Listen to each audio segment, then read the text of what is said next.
Welcome to Study Faith with AI, where we use the power of AI to help you explore the Church of Jesus Christ of Latter-day Saints.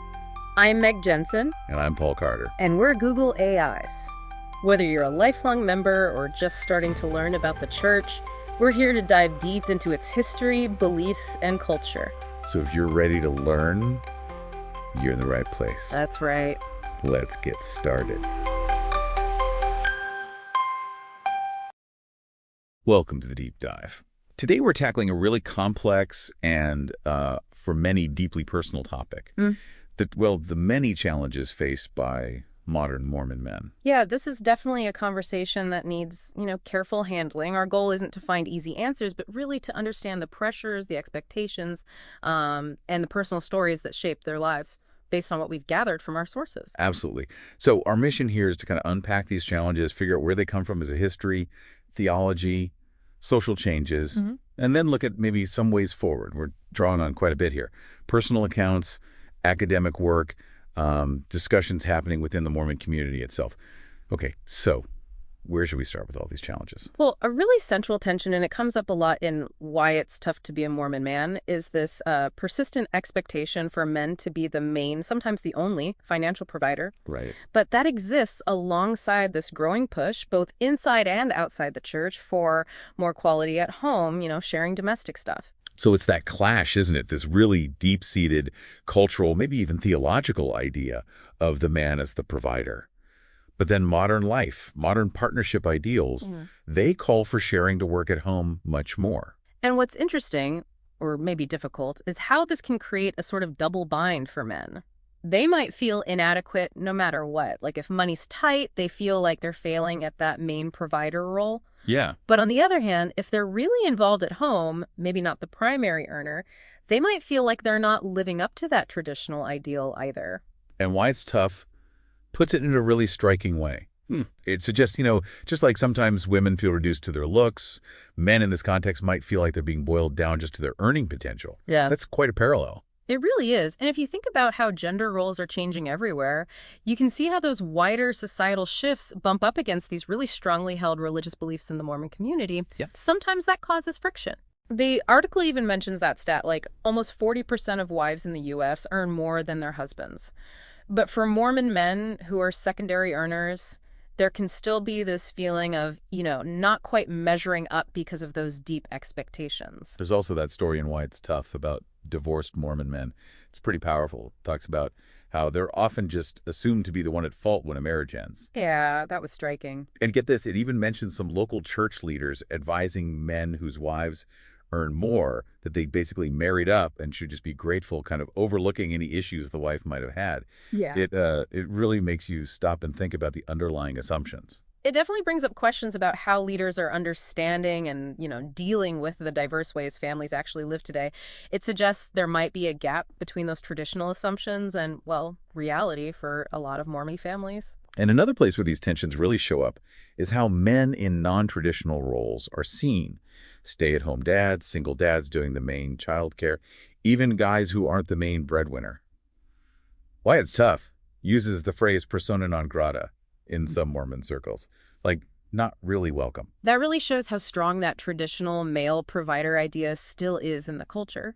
When men step outside that box, even if it's to be more nurturing at home, they can sometimes face, social isolation or feel like they don't fit in within their own community. It's unfortunate. Which is kind of ironic because Why It's Tough also says Mormon men can actually be very nurturing people. It's like the culture script doesn't always recognize or maybe value those qualities in men. Exactly. And think about divorced dads who suddenly become the main caregivers. They might not have the practical know-how, sure, but then you add those social assumptions we talked about, often blaming the man for the divorce, and just makes things even harder. Then there's this juggling act so many Mormon men face. Heavy church volunteer roles on top of demanding careers. Oh. Why It's Tough points out something interesting here. It suggests that women with big careers might get a bit more understanding, maybe excused from some really demanding church jobs. But men in similar jobs. Right? They're often still expected to take on these huge volunteer loads. It really highlights how much cultural value is placed on men leading and being active in running the church. Now, service is obviously core to the faith, but the sheer intensity and expectation around these volunteer roles, well, it can definitely lead to burnout. It eats into family time, too.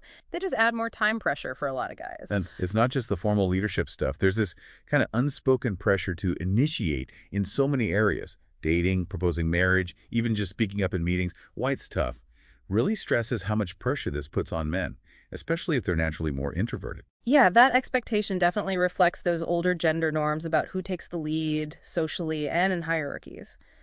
And while things are changing out in the wider world, the source points out that the church often sticks to these more traditional ways. So for guys who aren't naturally assertive, it can cause anxiety, maybe self-doubt.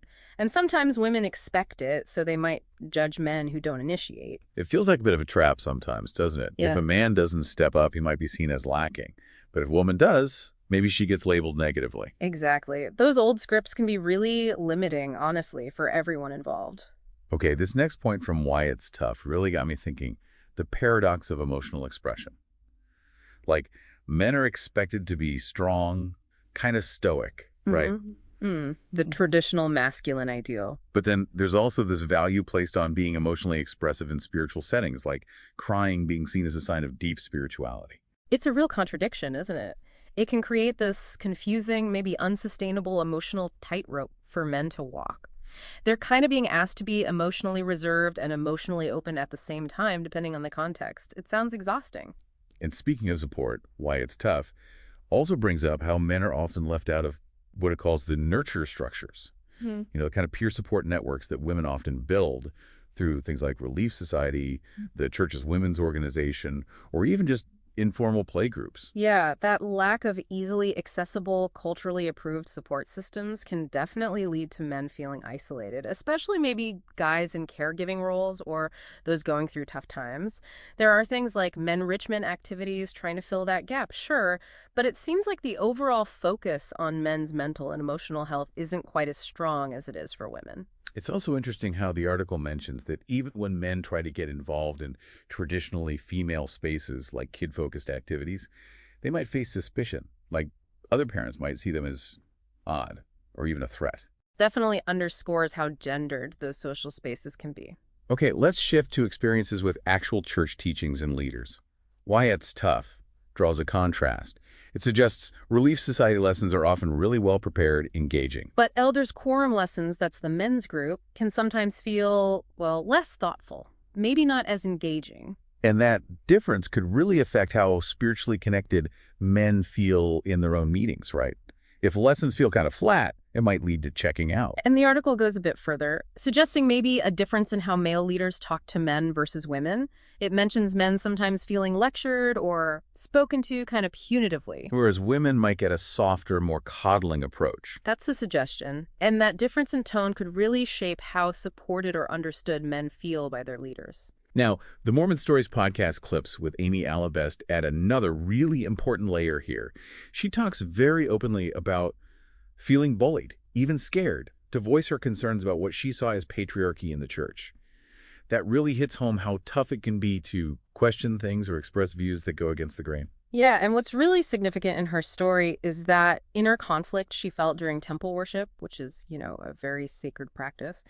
She felt this tension between her own sense of self and the patriarchal structure she perceived there. And her interactions with leaders, she said they were nice, but ultimately couldn't really address her core concerns.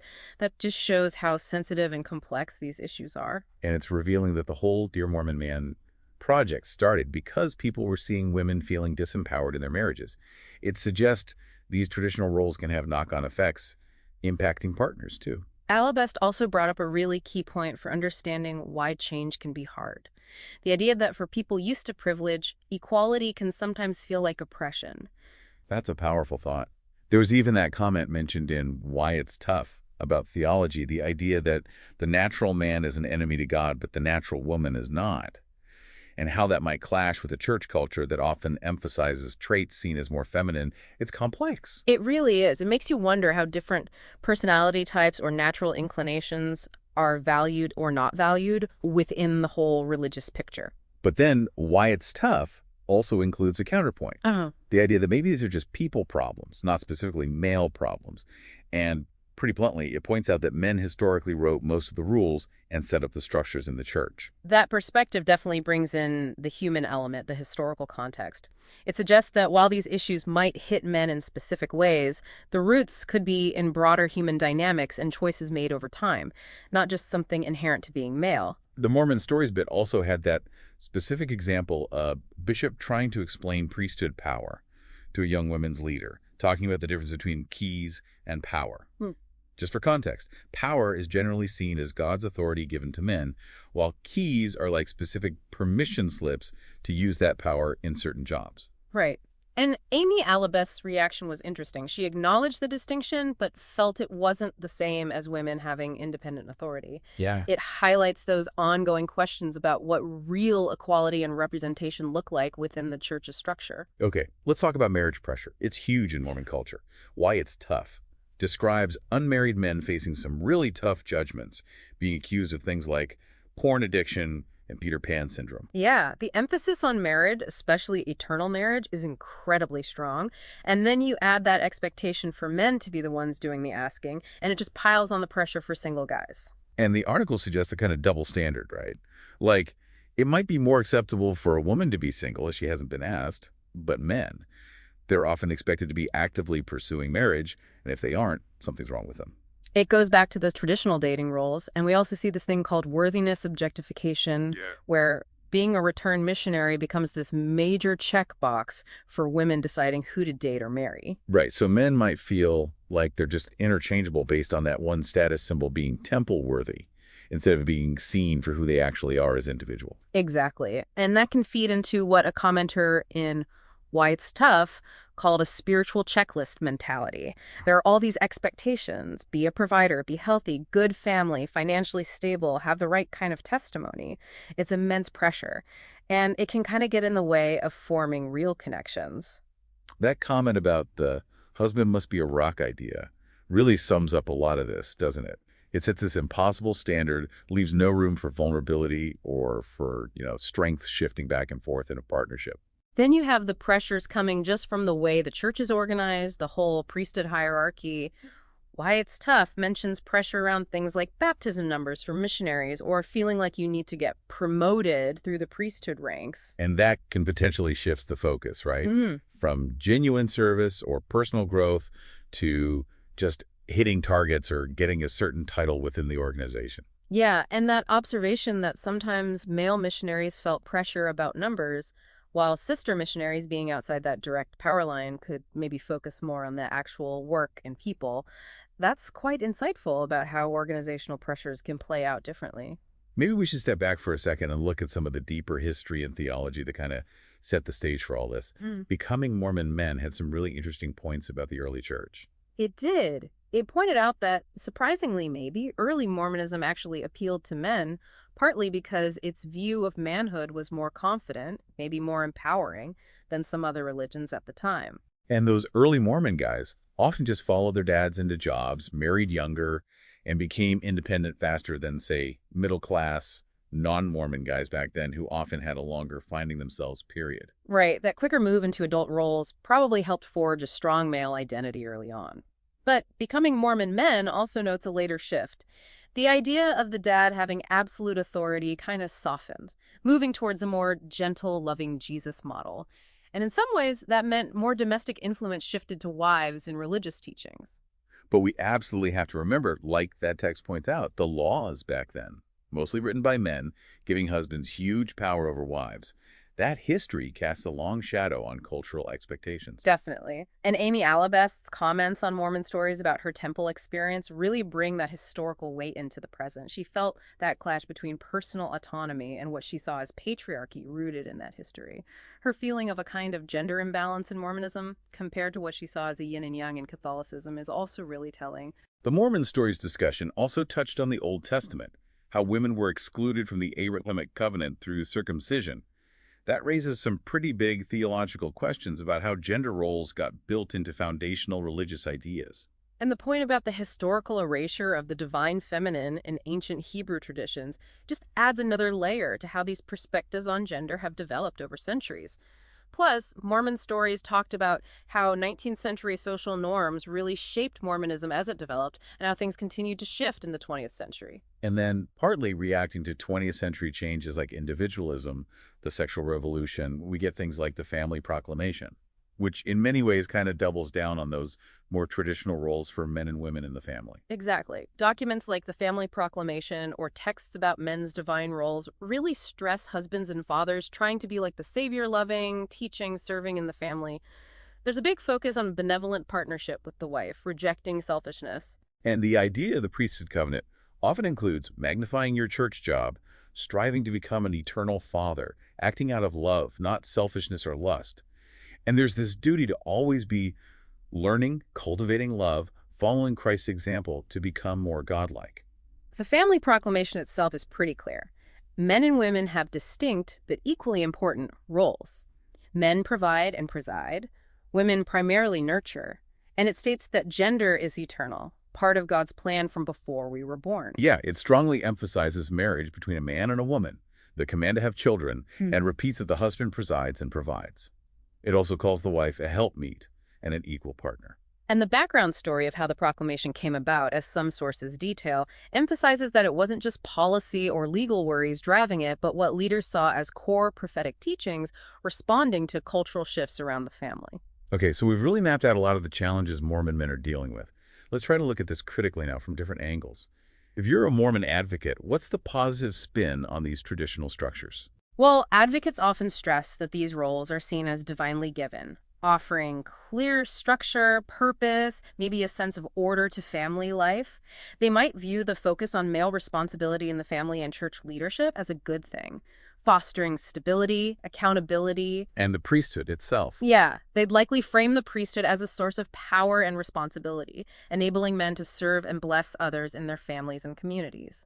Plus, they often highlight the strong community support and shared values as real strengths of the Mormon environment. And the family proclamation from that perspective. It's often seen as a vital, unchanging guidepost in a confusing, fast-changing world, offering solid principles to live by. Okay, now flipping that coin.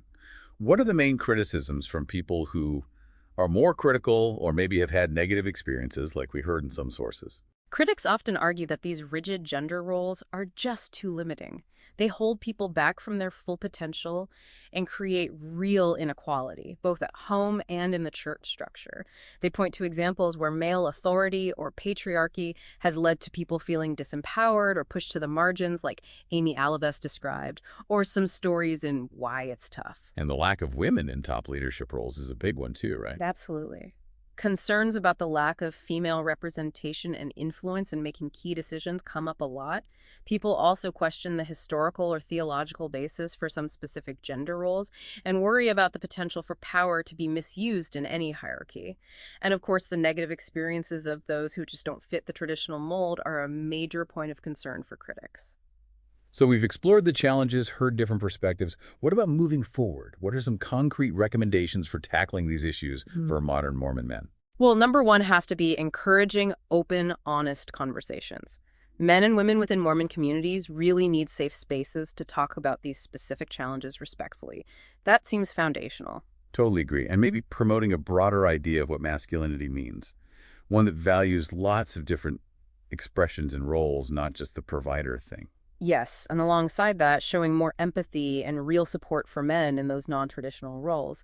Stay-at-home dads, single dads, secondary earners, reducing the stigma, helping them feel less isolated. And thinking about the church organization itself. Maybe looking at how church jobs are assigned. Could there be a fairer way that considers people's real lives, the time, their capacity, to maybe lessen that burden on men? That seems like a practical step. Also, actively encouraging men to embrace nurturing roles at home and in the church, and promoting healthier ways for men to express emotions beyond just those specific spiritual moments we talked about. What about those support networks? Could the church help build stronger peer support groups for men? Maybe learning from how well the women's networks function. That could combat some of the isolation. Definitely worth exploring. And finally, encouraging people to really engage thoughtfully with the history and theology behind gender roles could lead to a more flexible understanding. It's also crucial, as Men's Divine Roles itself says, to keep stressing the importance of treating women as true equals in everything. Leadership needs to be about love and service, not self-interest, or control. Yeah, ultimately it comes down to really listening, right? Men listening to women's experiences and perspectives, valuing them, and understanding that equality doesn't mean everyone's the same, but that everyone deserves the same opportunity and respect. That idea touched on even around the Family Proclamation. It's a process, for sure. It'll take humility, empathy, and a real willingness to look hard at some long-held assumptions and cultural habits. This has been, wow, a really deep dive into the complex world of modern Mormon manhood. We've seen how history, theology, and social changes create this unique, often challenging environment for these men. Yeah, it's clear that more open talk, more understanding of all these pressures is really needed to create a more supportive, fair environment for everybody. So here's something for you to maybe chew on after listening today. How can each of us, in our own lives, our own communities, our families, help build a more supportive and fair environment? Not just for Mormon men, but really for everyone, while still respecting all the different experiences and viewpoints out there. It's a good question for all of us, really, no matter our background. Thank you so much for joining us on this deep dive. We really appreciate you spending time with us on this important and, yeah, sometimes sensitive topic.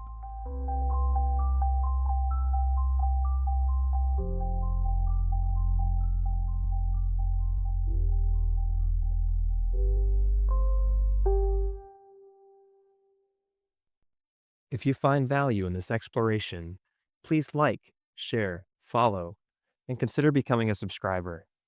Your contributions help keep these conversations going and allows us to maintain the highest quality production. You can find all the details at studyfaithwithai.com. Thank you for being part of this journey.